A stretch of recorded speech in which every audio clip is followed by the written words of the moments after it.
नाज़रीन मोहतरम, जन्नत में मुबाशरत कैसे होगी। एक दफ़ा एक सहाबिया हज़रत मोहम्मद सल्लल्लाहु अलैहि वसल्लम की बारगाह में हाजिर हुई और अर्ज़ करने लगी, या रसूल अल्लाह, मर्दों को जन्नत में हूरें मिलेंगी तो फिर औरतों को अपनी नफसानी ख्वाहिशात के लिए कौन मिलेगा। फिर नबी करीम सल्लल्लाहु अलैहि वसल्लम ने फरमाया, बिस्मिल्लाहिर्रहमानिर्रहीम। मोहतरम नाज़रीन, जन्नत एक ऐसा नाम है जिसको सुनते ही हर इंसान के जहन में बहुत से सवालात पैदा होते हैं। जन्नत कहाँ है, कैसी होगी, जन्नत में क्या क्या होगा, हूरें कैसी होंगी, उससे ताल्लुक़ कैसे कायम किया जाएगा, क्या नफसानी ख्वाहिशात होगी, बच्चे कैसे होंगे, शरई तकाजा कैसे पूरा होगा, मर्दों को हूरें तो औरतों को मुबाशरत के लिए कौन मिलेगा। हजरत अबू हुरैरा रज़ियल्लाहु ताला अन्हु से मरवी है कि हमने रसूलुल्लाह सल्लल्लाहु अलैहि वसल्लम से अर्ज किया, ए अल्लाह के रसूल, हमें जन्नत के बारे में बताइए।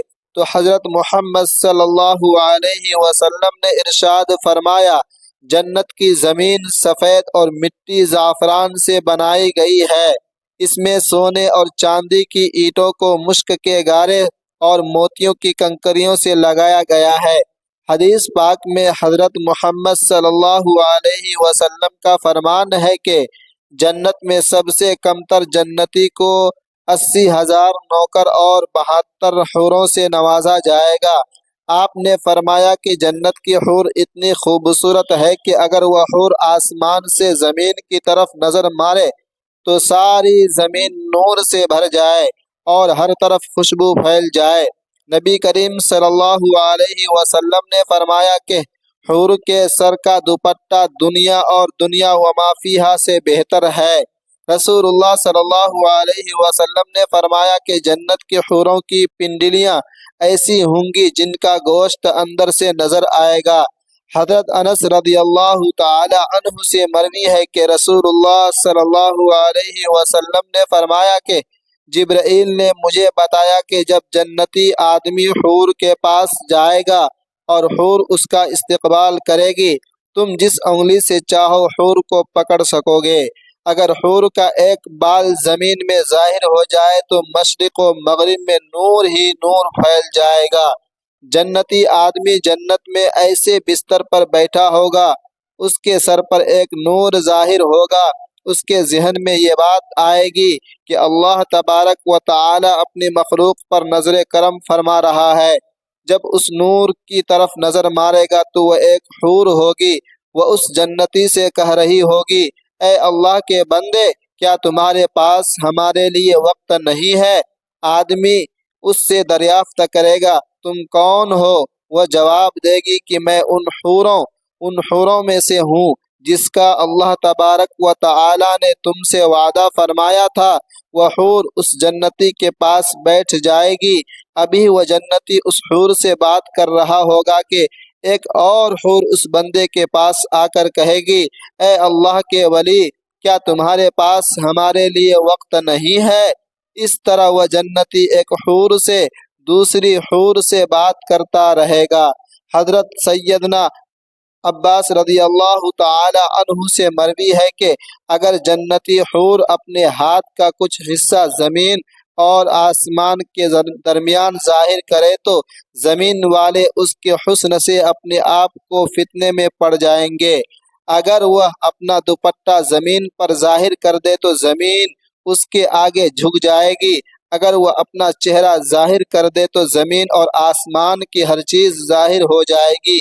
उसके बाद फरमाया कि अगर जन्नत की कोई खातून अपना थूक समंदर में डाल दे तो सारे समंदर शहद से भी ज्यादा मीठे हो जाएंगे। यहाँ सवाल यह पैदा होता है कि मर्दों को जन्नत में हूरें अता की जाएंगी तो फिर जो औरतें जन्नत में जाएंगी उनको क्या मिलेगा। औरतों के लिए यह है कि जब वह जन्नत में जाएंगी तो वह अपने नेक शोहर के साथ रहेंगी। वह औरतें अपने शोहर को मिलने वाली जन्नत की सब हूरों की सरदार होंगी। अल्लाह तबारक व तआला उस औरत को तमाम हूरों से ज्यादा खूबसूरत बना देगा। ये दोनों मियाँ बीवी एक दूसरे के साथ بہت زیادہ پیار سے رہیں گے، آپس میں محبت سے رہیں گے۔ یہ دونوں میاں بیوی جنت میں رہیں گے۔ جو عورت کنواری مر جائے گی اس کو جنت میں اختیار دیا جائے گا کہ وہ جنت میں جس مرد کے ساتھ چاہے گی اس کا نکاح اس مرد کے ساتھ کر دیا جائے گا۔ ایک عورت نے حضرت محمد صلی اللہ علیہ وآلہ وسلم سے دریافت کیا، جب کسی عورت کا شوہر مر جاتا ہے، انتقال ہو جاتا ہے، تاہم اس کے بعد وہ دوسرے سے نکاح کر لیتی ہے، ان میں سے جنت میں اس عورت کے ساتھ کون ہوگا؟ حضرت محمد صلی اللہ علیہ وسلم نے فرمایا، عورت جس مرد کے ساتھ چاہے گی جنت میں رہے گی، یعنی ان دونوں میں سے جس کے ساتھ چاہے گی وہ رہ سکتی ہے۔ حضرت ام سلمہ رضی اللہ تعالی عنہا حضرت محمد صلی اللہ علیہ وآلہ وسلم سے عرض کرنے لگی، یا رسول اللہ صلی اللہ علیہ وسلم، مجھے بتائیں کہ جنت کی حور بہتر ہے یا دنیا کی نیک عورت بہتر ہے؟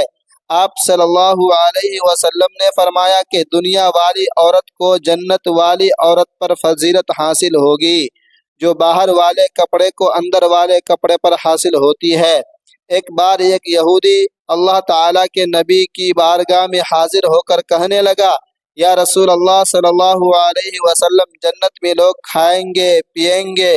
حضرت محمد صلی اللہ علیہ وسلم نے فرمایا، جنت میں آدمی کو 100 آدمیوں کے برابر کھانا پیش کیا جائے گا، اس کو 100 آدمیوں کے برابر مباشرت کی طاقت عطا کی جائے گی۔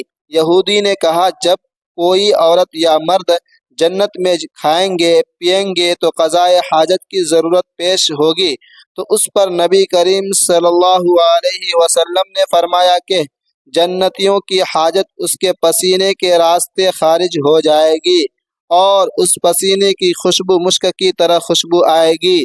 جنت میں انسان جو کچھ چاہے گا اس کو عطا کیا جائے گا۔ ایک روایت میں ہے کہ مرد اپنا ہاتھ اس عورت کی کمر پر رکھے گا تو سامنے کی طرف سے سینے کی طرف سے کپڑے اور گوشت کے اندر سے اپنا ہاتھ دیکھ لے گا۔ مزے کی بات یہ ہے کہ مرد جب بھی حور سے صحبت کرنے جائے گا، ہم بستری کرنے جائے گا، تو وہ اسے ہر بار کنواری پائے گا، اس سے مباشرت سے کسی کو کوئی تکلیف نہ ہوگی اور نہ کوئی رطوبت اور خون کا اخراج ہوگا۔ مرد اپنی حور کے جسم کو ویسا ہی پائے گا جیسا وہ چاہے گا۔ امام احمد نے حدیث ثابت کی ہے۔ حضرت ابو زین عقیلی رضی اللہ عنہ سے روایت ہے کہ حضور صلی اللہ علیہ وآلہ وسلم نے فرمایا، نیک مرد اور نیک عورتیں جنت میں ایسے ہی لذت پائیں گی جیسے تم دنیا میں لذت پاتے ہو۔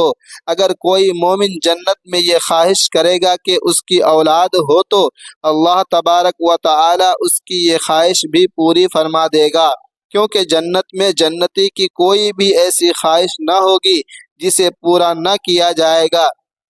اس بارے میں ایک اور حدیث پیش کی جاتی ہے۔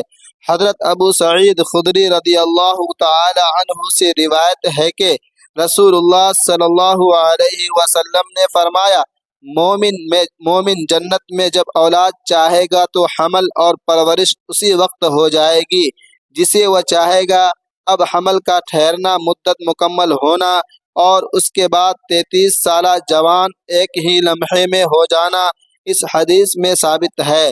اور قابل ذکر بات یہ ہے کہ حدیث میں لفظ استعمال ہوا ہے کہ جیسے وہ چاہے گا، مطلب یہ کہ لڑکا اور لڑکی جو جنتی چاہے گا وہی پیدا ہوگا۔ حدیث سے یہ بھی ثابت ہوتا ہے کہ جنتی اولاد دنیاوی اولاد کی طرح نہ ہوگی، بلکہ یہ سارا مرحلہ ایک ہی لمحے میں مکمل ہو جائے گا۔ اور چونکہ جنت میں چھوٹے بچے نہ ہوں گے، اسی لیے بچہ پیدا ہوتے ہی 33 سالہ کڑیل جوان بن جائے گا۔ اللہ تعالیٰ سے دعا ہے کہ اللہ تبارک و تعالی ہمیں جنت میں اعلیٰ مقام عطا فرمائے، آمین ثم آمین۔ ناظرین، کمنٹ باکس میں اللہ تعالیٰ کے 99 ناموں میں سے ایک نام ضرور ٹائپ کرے، اور اگر ویڈیو اچھی لگی ہو تو ویڈیو کو زیادہ سے زیادہ شیئر کرے، جزاک اللہ۔ اور اس ویڈیو کو صدقہ جاریہ کی نیت سے اپنے دوستوں اپنے فرینڈوں کے ساتھ ضرور شیئر کرتے رہیں، جزاک اللہ خیرا احسن الجزاء۔